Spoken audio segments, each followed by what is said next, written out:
तुम आओ, हम तुमको काम देंगे उसके बदले में। तो अभी इसमें मैंने फर्स्ट वेब सीरीज की थी दूध वाली। जब मेरे को स्क्रिप्ट दी तो ऐसे बोलना है दूध लेते हुए कि हाँ बाबूजी दूध ले लो, ये बोलो, फिर ऐसे रोमांटिक करना है। तो पहले शुरू में तो मैं डायरेक्टर को बोला, मैंने कहा ये क्या एकदम से ये करने लग जाओ वो करने, मैंने कभी किया ही नहीं। ऐसे ऐसे बोलते बोलते तुमको किस करना है, फिर ऐसे ऐसे बोलते बोलते तुमको, तो फिर मैंने कहा ठीक है कोई बात नहीं। धीरे धीरे मेरे को सिखाया उन लोगों ने कि सोनिया पहले कंफर्ट हो जाओ, फिर उसके बाद में उन्होंने समझाया मुझे। मजे में हो जाता। मजे में तो कुछ नहीं होता, हार्ड वर्क तो देखो लगता ही है, क्योंकि देखो दोनों अननोन है। बट एक दो बार ऐसा हुआ है मेरे साथ कि भाई वो लोग वहाँ जाके बताते हैं कि आपको रियल सब कुछ करना है। लेस्बियन करने में कंफर्टेबल रहती है तो मतलब? मैं हाँ काफ़ी लड़कियों के साथ किए मैंने, उसका मन था मेरे साथ लेस्बियन करने का। अनकट में एक और क्वेश्चन था मुझे पूछने के लिए, जितना दिखाते हैं वो काफी देर तक 30-40 मिनट तक दिखाते हैं। हाँ तो ये तो पॉसिबल है नहीं। है ही नहीं। दवाई खाते हैं या मतलब क्या करते हैं? बंदे की तो लगती है। अभी एक बंदा था उसने वाइग्रा ली, वाइग्रा के बाद भी उसकी मशीन काम नहीं करी। बाप रे इतनी प्रॉब्लम आई ना सीन करने में, क्या बताएं क्या।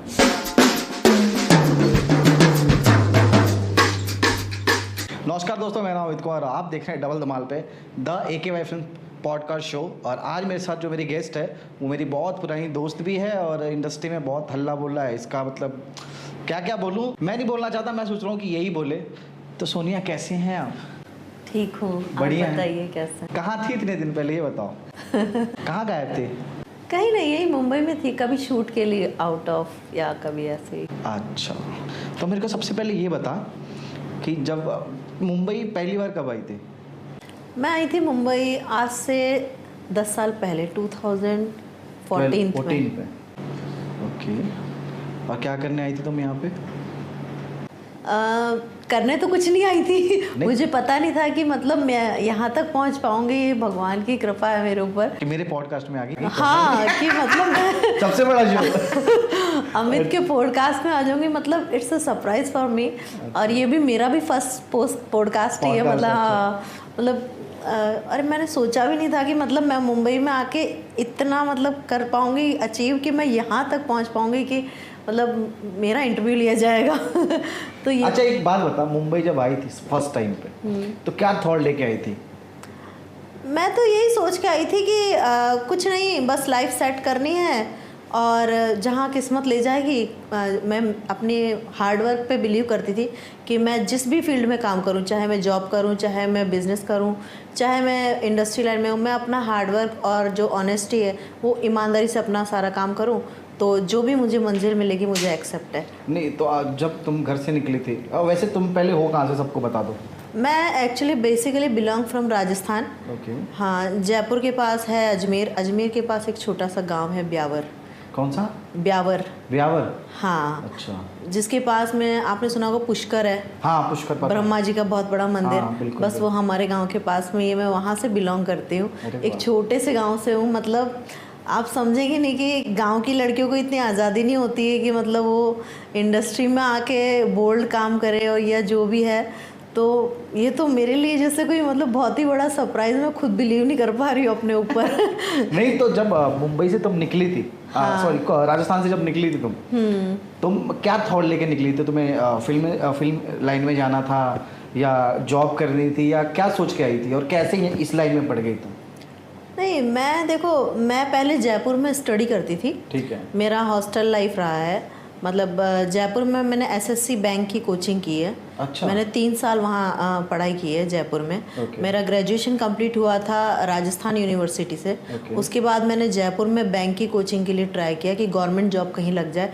मेरा ड्रीम बिल्कुल भी नहीं था कि मुंबई आके मैं एक्ट्रेस बनूँ, मॉडलिंग करूँ या मैं इंडस्ट्री लाइन में काम करूँ, बिल्कुल भी मैंने कभी सोचा ही नहीं था सपने में भी। अच्छा। हाँ, तो मैं जयपुर में पढ़ती थी, तो बहुत हार्ड वर्क होता है, मतलब कि गवर्नमेंट जॉब इतनी इजी से नहीं मिल पाती है, बहुत टिपिकल है और आपको पूरा कंसंट्रेट जो है उस पढ़ाई पे करना पड़ता है। तो मैं नहीं कर पाती थी क्योंकि खर्चे भी बहुत थे और मेरे फादर हो गए थे एक्सपायर। तो कब की बात है ये 2015 की। ओके। हाँ, मेरे फादर एक्सपायर हो गए थे और उससे पहले मैं जयपुर में 1 साल 2 साल मतलब रही थी। पहले मैंने सोचा नहीं था। 2012 में मैं गई थी जयपुर, वहाँ मैंने 3 साल पढ़ाई की। फिर मेरे को लगा कि कोई गवर्नमेंट जॉब नहीं है, तो 2015 में अचानक से मेरे फादर एक्सपायर हो गए।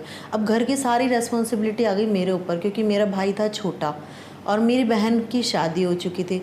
तो मैंने शादी नहीं की। मैंने कहा अगर मैं शादी कर लूँगी तो मेरी माँ का ध्यान कौन रखेगा। अच्छा, वैसे आपके घर में है कितने लोग, मतलब अभी हम लोग मेरी मम्मी है, मेरे एक छोटे भाई बहन है, बस वो लोग। भाई तो मेरा हैदराबाद में है, वो इंजीनियर है। और बहन की शादी हो गई, ससुराल में रहती है, वो उधर चले गए। अच्छा, मतलब अगर इजाज़त हो तो मैं एक बात और पूछूं। तूने बीच में बताया था तेरी मम्मी को कोई बहुत तकलीफ थी। हाँ, और तूने काफ़ी देखभाल करी थी मुंबई में 4 बंगलों में रहती थी शायद। हाँ, उस टाइम 4 तो क्या हुआ था मम्मी को, मतलब एक्चुअली मेरे फादर अचानक से सडनली एक्सपायर हो गए थे, तो मेरी मम्मी डिप्रेशन में चली गई। क्योंकि मेरे फादर मेरी मम्मी से बहुत ज़्यादा प्यार करते थे, तो मेरी मम्मी रह नहीं सकी कि बिलीव नहीं कर पाई कि मेरे फादर एक्सपायर हो गए। तो वो बहुत ज़्यादा डिप्रेशन में चली गई, उनकी दिमाग की हालत पूरी ख़त्म हो चुकी थी। फिर मैं मुंबई लाई, उनको लोखंडवाला में अच्छे से अच्छे डॉक्टर से उनका ट्रीटमेंट कराया। 6 महीने साल भर मैंने अपने पास रखा और वो बिल्कुल से ठीक हो गई। अच्छा, अभी सही है? अभी बिल्कुल ठीक है। तो तूने बताया था बीच बीच में कि मैं घर से भी नहीं निकल सकती क्योंकि मम्मी भूल जाती हैं और कहीं भी चली जाती हैं। हाँ, वो कहानी क्या थी? जब मैंने बोला था मैं कहा आकर मेरे लिए शूट है एक, हाँ, एक बार फ़ोन किया था मैंने, याद हो तो। वो एक्चुअली क्या है कि जैसे मेरी मदर, यहाँ मुंबई शहर है ना, तो कोई किसी पे भरोसा नहीं कर सकता और हम किसी को अपनी रेस्पॉन्सिबिलिटी नहीं दे के जा सकते। तो मैंने, मेरी जो मदर है वो बहुत बीमार थी, तो वो बिल्कुल बेहोश पड़ी रहती थी दवाई लेकर, क्योंकि डिप्रेशन की दवाई होती है दिमाग की, और दिमाग की दवाई में पूरा रेस्ट चाहिए होता है बॉडी को, मतलब दिमाग पूरा सुन्न हो जाता है। हाँ, मतलब उसमें क्या, उसको नींद की दवाई दी जाती है कि वो जितना रिलैक्स करेगा ना पेशेंट, उतना जल्दी वो ठीक होगा। तो वो सोती ही रहती थी हमेशा। उनको खाना भी मैं अपने हाथों से बना के हाथों से खिलाती थी, नींद में से उठा कर, ये चीज़ थी। तो मतलब वो चीज़ थी, तो मैंने मदर को ऐसी हालत में छोड़कर मैं किसी तीसरे के बंदे छोड़ के बाहर शूटिंग पे कहीं नहीं जा सकती थी ना। हाँ। तो इसीलिए फिर मैं कैंसिल कर देती थी बहुत सारी चीज़ें। उस टाइम दिक्कत भी आई थी पैसे की, बहुत ज़्यादा पैसों की प्रॉब्लम आ गई थी, क्योंकि मैं इतना ज़्यादा मतलब अचीव नहीं करती थी, अर्निंग भी नहीं थी इतनी। मैं रेंट पे रहती हूँ, सारा रेंट मैनेज करना, लाइट बिल, सारे एक्सपेंसेस, मम्मी का ट्रीटमेंट का खर्चा अलग, तो सारी चीज़ें मेरे ऊपर, अकेले के ऊपर थी। उस टाइम मेरे भाई बहनों ने फ़ोन करके ये भी नहीं पूछा कि मम्मी कैसी है, क्या है। अब मम्मी ठीक हो गई तो मेरा भाई लेके चला गया उनको। 2 साल हो गए मेरी माँ से बात ही नहीं करवा रहा है।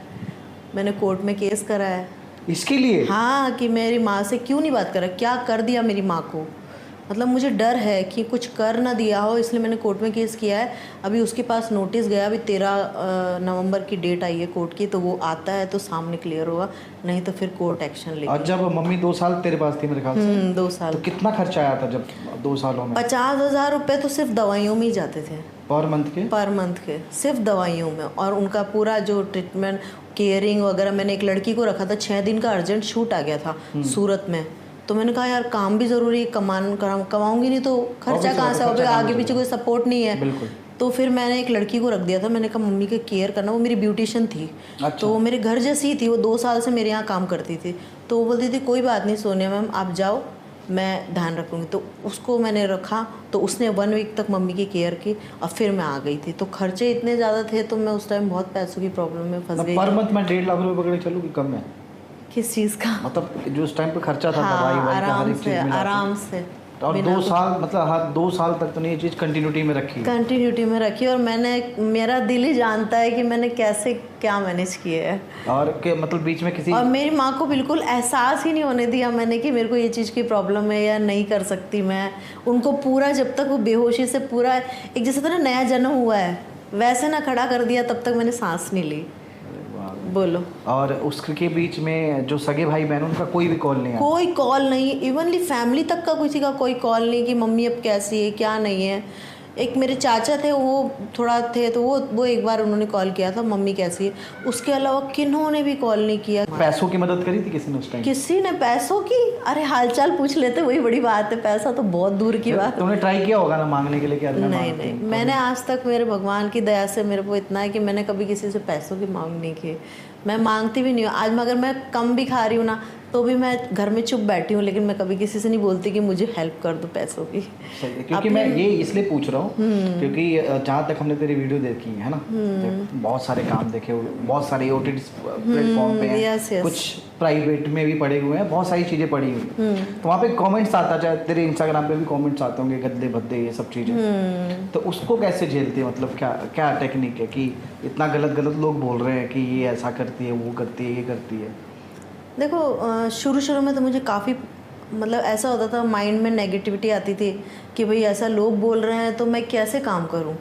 अगर आप मतलब मुझे अगर किसी अपने का सपोर्ट नहीं है, एटलीस्ट पब्लिक का भी अगर मुझे सपोर्ट मिलता है तो मुझे एक लगता है कि हाँ मेरे साथ कोई है खड़े। लेकिन मेरे साथ कोई भी नहीं खड़ा था तो मैं कभी कभी पहले नेगेटिव, पर जब मैं खुद को देखती थी, मेरी माँ को देखती थी परेशानी में, और मेरे खुद के इतने खर्चे हैं, मुझे कुछ लाइफ में करना है, मुझे कुछ आगे बढ़ना है, मैं एक छोटे से गाँव से निकली हुई, इतना स्ट्रगल मेहनत करके मैं आगे बढ़ी हूँ, तो मैं पीछे मुड़ के देखना नहीं चाहती थी। इसलिए फिर मैंने लोगों की परवाह नहीं करी। और सबसे बड़ी बात, कोई हेल्प भी नहीं कर रहा है, कोई भी नहीं हेल्प करता। मैंने जो भी इवनली अगर 10 रुपये भी है ना तो मैंने अपनी जेब पे खर्च किए, मैं किसी से मांगे नहीं आज तक। चलो ठीक है, ये बैक टू आते हैं स्टार्टिंग से। हाँ, जब राजस्थान से मुंबई फर्स्ट उतरी थी यहाँ पे मुंबई में, तो यहाँ पे कौन था? कोई अपना था या मतलब वैसे ही निकल गई थी? सच बताऊँ अमित या झूठ? नहीं सच बता, सच बता। देखिए सच तो ये है कि मैं जब जयपुर में पढ़ती थी तो गवर्नमेंट जॉब था नहीं। हाँ। फिर मैंने कहा यार, मेरी एक फ्रेंड है पूना में। अच्छा। हाँ, उसने मुझे कहा सोनिया तू दिखने में इतनी सुंदर है, अच्छी है, टैलेंटेड है, तेरे में मतलब एक है कि तू कुछ कर सकती है लाइफ में, ठीक है। तो तू आ जा मुंबई, यहाँ पे तुझे कोई ना कोई सीरियल में या किसी में तो कुछ काम मिलेगा। तो मतलब इतनी दिखने में अच्छी लड़कियां भी नहीं होती, उनमें कोई टैलेंट है तो भी वो कर रही हैं काम, तो तू क्यों नहीं कर सकती? तो मैंने कहा ठीक है। तो मैं पूना आ गई, एक मेरा जयपुर में फ्रेंड है उसको लेकर। मैंने कहा यार मैं अकेली तो नहीं जा सकती, कभी गई नहीं उस साइड में और मेरे को नॉलेज भी नहीं है। ये स्टार्टिंग की बात? हाँ स्टार्टिंग है। तो मैं उसको लेके गई पूना, 2 दिन मैं उसके फ्लैट पे ही रही, मेरी फ्रेंड के फ्लैट पे। फिर उसने मुंबई में एक डायरेक्टर हैं कीर्ति पटेल, अच्छा, वो प्रोड्यूसर भी हैं और डायरेक्टर भी हैं। ओके। और डायरेक्टर थे राकेश काकरिया और प्रोड्यूसर थे कीर्ति पटेल। क्या किस मूवी के? मेरी फर्स्ट मूवी थी हाईवे किलर। Highway killer? उसमें मैंने पुलिस का रोल किया था। हाँ देखा है मैंने। हाँ। यूट्यूब पे। हाँ। यूट्यूब पे गाइस, आपको देखना है तो लिंक डिस्क्रिप्शन में डाल दूंगा। ठीक है, आगे?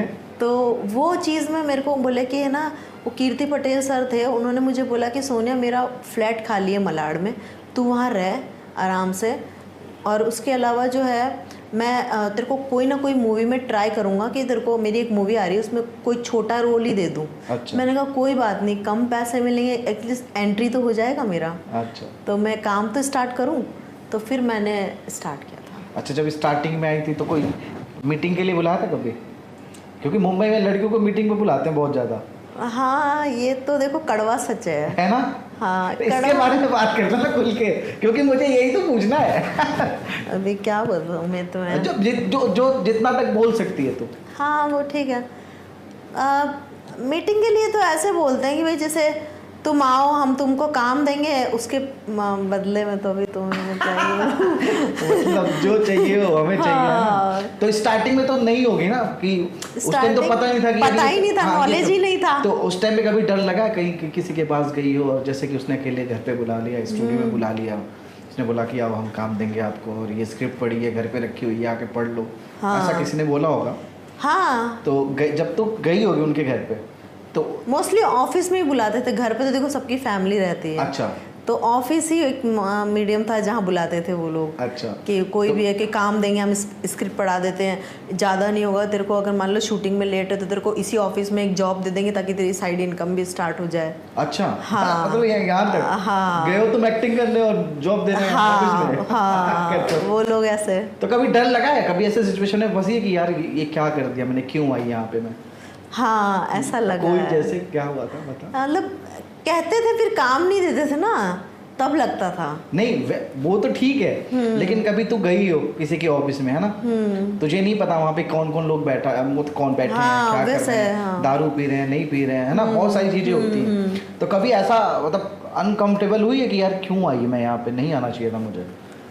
नहीं ऐसा देखो मेरे को ऐसा लगा है कि हाँ यार मतलब क्यों आई हूँ, कौन लोग हैं, पता नहीं क्या काम देंगे नहीं देंगे, मेरे को पैसा मिलेगा नहीं मिलेगा, मेरा कुछ होगा भी नहीं होगा, या फिर ऐसे ही टाइम पास के लिए बुलाया है। अच्छा। हाँ मतलब डर तो रहता ही था थोड़ा बहुत, स्टार्टिंग में थोड़ा सा कंफ्यूज रहती थी, पर फिर भी मैंने कहा चलो किस्मत को आजमाते, ट्राई तो करें, क्या पता जो होगा देखा अरे जाएगा। माँ के और पहले तो स्टार्टिंग में तूने यही सोचा चलो कि मूवी करेगी, ये करेगी, वैसा वैसा ना, एकदम से बोल्ड लाइन में क्यों आई? वो भी इतना मतलब खतरनाक हाँ, तरीके से, खतरनाक तरीके कि से। एक मतलब मेरे ख्याल से एक टाइम था 2021 से, क्योंकि मैं शायद तुझे भी नहीं पता होगा, मैं तुझे जानता हूँ 2020 से, अच्छा 19 से मेरे ख्याल से। नहीं, हम लोग अपनी मिले थे मुलाकात शायद कब हुई थी? 20, 21, 22 में हुई थी शायद। 22 नहीं, आफ्टर नहीं, लॉकडाउन आई नहीं, थी। 22 में तो मेरा बच्चा हुआ है यार। आफ्टर लॉकडाउन मिले थे? नहीं, लॉकडाउन से पहले ही। अच्छा, हम लोगों ने वो फेसबुक के लिए वीडियोस बनाए थे। हाँ, हाँ हाँ, उस टाइम पे। उस टाइम पे तो वो एक टाइम था कि मैंने सिर्फ यही देखा था, सोनिया महेश्वरी हर एक जगह पे।